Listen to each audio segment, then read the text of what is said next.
Salut les riders, j'espère que vous allez bien. On est parti pour parler de la KTM 125 et 390 Duke qui passe aux normes Euro 5 sans perte de puissance. On va commencer par la 125 qui reste à 15 chevaux et 12 Nm de couple pour son monocylindre qui a franchement la pêche.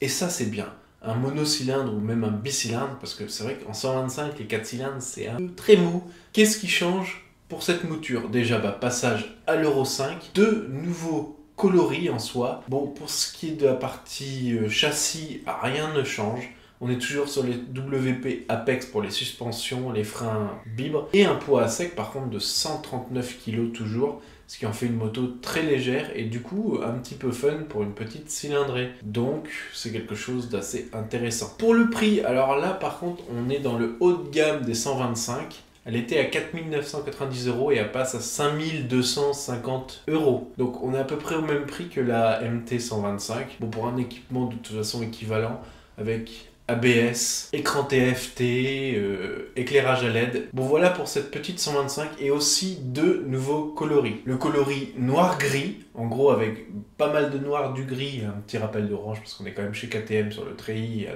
quelques autres endroits. Et le coloris gris-noir, donc c'est plus de gris sur celui-là. Moins de noir et pareil pour le reste des rappels de orange. Beaucoup plus sobre qu'avant, c'est vrai.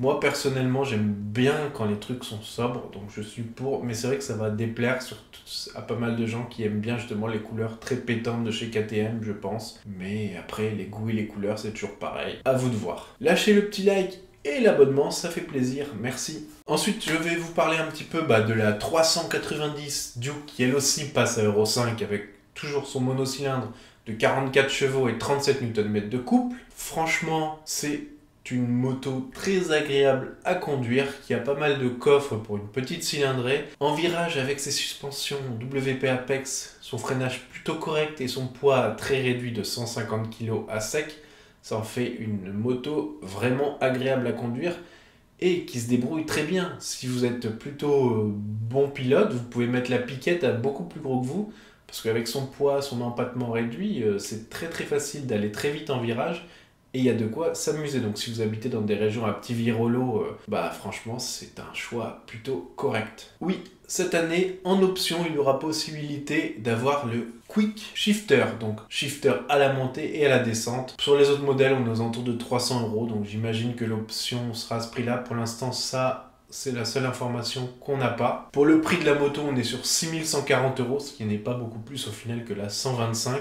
Vous avez un ABS super mode dessus. Ça c'est bien, la concurrence souvent vous ne pouvez pas désactiver l'ABS. Là vous pouvez le désactiver à l'arrière, ça permet d'apprendre à faire des glisses. C'est vrai que sur toutes les KTM il y a ça.